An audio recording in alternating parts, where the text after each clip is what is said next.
আমন্ত্রণ ভোরের পাতা বার্তা কক্ষ লাইভে প্রতিদিনের মতো দেশ ও দেশের বাইরের কিছু উল্লেখযোগ্য খবর নিয়ে আপনাদের সাথে আছি আমি মৌমিতা দাস। দর্শক, কোটা আন্দোলনকে ঘিরে সহিংসতায় নিহতদের স্মরণে মঙ্গলবার দেশব্যাপী শোক পালন করার সিদ্ধান্ত নিয়েছে সরকার। সোমবার প্রধানমন্ত্রীর কার্যালয়ে অনুষ্ঠিত মন্ত্রিসভা বৈঠকে এ অনুমোদন দেয়া হয়। সভায় সভাপতিত্ব করেন প্রধানমন্ত্রী শেখ হাসিনা। বৈঠক শেষে সচিবালয়ে ব্রিফিংয়ে মন্ত্রিপরিষদ সচিব মোহাম্মদ মাহবুব হোসেন বলেন, বিধি আকারে যে বিষয়টি আলোচনা হয়েছিল সেটি সবার শুরুতেই হয়েছিল।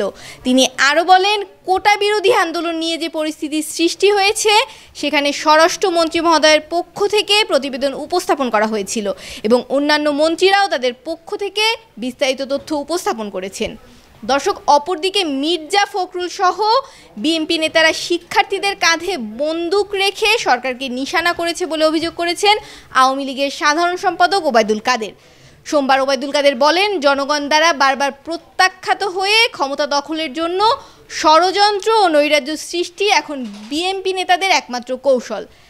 যে কোনো আন্দোলন দেখলেই তারা সেখানে অনুপ্রবেশ করে সরকার বিরোধী আন্দোলনে রূপ দিতে উন্মত্ত হয়ে ওঠে।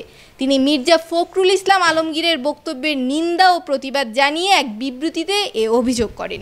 চলমান কোটা সংস্কার আন্দোলনকে কেন্দ্র করে সারা দেশে শিক্ষার্থীদের উপর হামলা, মামলা ও নির্বিচারে গণগ্রেপ্তার প্রতিবাদের সমাবেশ করেছে নিপীড়ন বিরোধী শিক্ষক সমাজ। সমাবেশ থেকে শিক্ষকরা আটক শিক্ষার্থীদের মুক্তি ও দ্রুত ক্যাম্পাস খুলে দেওয়ার দাবি জানায়। এছাড়া এই মুহূর্তে শিক্ষা প্রতিষ্ঠান খোলার পরিস্থিতি নেই বলে জানিয়েছেন শিক্ষামন্ত্রী মহিবুল হাসান চৌধুরী। সোমবার বিকেল 4:30টায় শিক্ষা মন্ত্রণালয়ের সম্মেলন কক্ষে পেনশন ইস্যুতে বিশ্ববিদ্যালয় শিক্ষকদের সঙ্গে বৈঠক করেন শিক্ষামন্ত্রী। এ সময় সাংবাদিকদের প্রশ্নের জবাবে তিনি বলেন, আজকেও কিছু শিক্ষার্থী রাস্তায় নেমেছে। এমন পরিস্থিতিতে শিক্ষা প্রতিষ্ঠান খোলার বিষয়ে জানতে চাইলে মন্ত্রী বলেন, এ বিষয়ে যারা দায়িত্বপ্রাপ্ত আছেন তাদের সঙ্গে আলোচনা করতে হবে। এই মুহূর্তে সেই পরিস্থিতি নেই। আন্দোলনের সময় শিক্ষার্থীদের উপর গুলি না করার নির্দেশনা চেয়ে করা রিট আবেদনের উপর আদেশের জন্য মঙ্গলবার দিন ধার্য করেছে হাইকোর্ট। রিট আবেদনের ওপর সোমবার দুপুরে শুনানি শেষে বিচারপতি মোস্তফা জামান ইসলাম ও বিচারপতি এস.এম. মাসুদ হোসেন দোলনের সমন্বয়ে গঠিত হাইকোর্ট বেঞ্চ এদিন ধার্য করেন। এর আগে সোমবার সকালে হাইকোর্টের সংশ্লিষ্ট শাখায় রিট আবেদন করেন ব্যারিস্টার অনিক আর হক। বিসিএস সহ অন্তত 30টি সরকারি চাকরির পরীক্ষার প্রশ্ন ফাঁসের অভিযোগে বাংলাদেশ সরকারি কর্ম কমিশনের বরখাস্ত হওয়া 5 কর্মকর্তার বিরুদ্ধে অনুসন্ধানে নেমেছে দুদক। প্রশ্ন ফাঁস করে উৎকোচ গ্রহণ করে বিভিন্ন সিন্ডিকেটের নিকট বিক্রয় সহ অবৈধভাবে নামে বেনামে কোটি কোটি টাকার আয় বহির্ভূত সম্পদ অর্জনের কথা বলেছে দুদক। সোমবার দুদকের প্রধান কার্যালয় থেকে অনুসন্ধানের সিদ্ধান্ত হওয়ার পাশাপাশি উপপরিচালক মোহাম্মদ জাহাঙ্গীর আলমের নেতৃত্বে 5 সদস্যের টিম গঠন করা হয়েছে। রাজধানীর মিরপুর 10 ইসিবি চত্বর ও ধানমন্ডির স্টার কাবাবের সামনে থেকে সোমবার দুপুরে বেশ কয়েকজন বিক্ষোভকারীকে আটক করেছে পুলিশ। ইসিবি চত্বরে জড়ো হওয়া একদল বিক্ষোভকারীকে লাঠিপেটা করে সরিয়ে দেয় পুলিশ। বৈষম্য বিরোধী ছাত্র আন্দোলনের পক্ষ থেকে সামাজিক যোগাযোগ মাধ্যমে বিক্ষোভ কর্মসূচি ঘোষণার পর আজ রাজধানীর কয়েকটি এলাকায় আইনশৃঙ্খলা রক্ষাকারী বাহিনীর অতিরিক্ত সদস্য মোতায়েন করা হয়।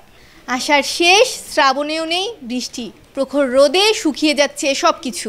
বগুড়ার নন্দীগ্রাম উপজেলায় বর্ষার আমনের আবাদ হয়, তাই আমন চাষ সম্পূর্ণভাবে বৃষ্টির উপর নির্ভরশীল।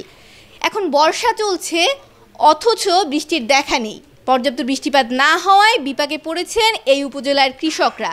অনেকে গভীর অগভীর নলকূপ চালু করে খেতে সেচ দিয়ে হাল চাষ শুরু করেছেন। এতে এবার আমনের চাষ নিয়ে গভীর উৎকণ্ঠায় আছে আমন কৃষকরা। দর্শক, মার্কিন প্রেসিডেন্ট নির্বাচনে আর মাত্র 100 দিন বাকি। জো বাইডেনের ডেমোক্র্যাট প্রার্থীর পদ থেকে সরে দাঁড়ানোর পর এখনও কমলা হ্যারিসের নাম আনুষ্ঠানিক প্রার্থী হিসেবে ঘোষণা করা হয়নি, তবে তিনি ডেমোক্র্যাটদের সম্ভাব্য প্রার্থী। এমন অবস্থায় হ্যারিসের প্রচারের জন্য গত 1 সপ্তাহে $20 অনুদান জমা পড়েছে। দর্শক, এই ছিল ভোরের পাতার বার্তা কক্ষ থেকে আমার কাছে সর্বশেষ আপডেট।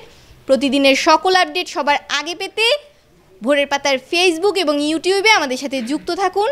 সকলে ভালো থাকুন, সুস্থ থাকুন, ভোরের পাতার সাথেই থাকুন। ধন্যবাদ।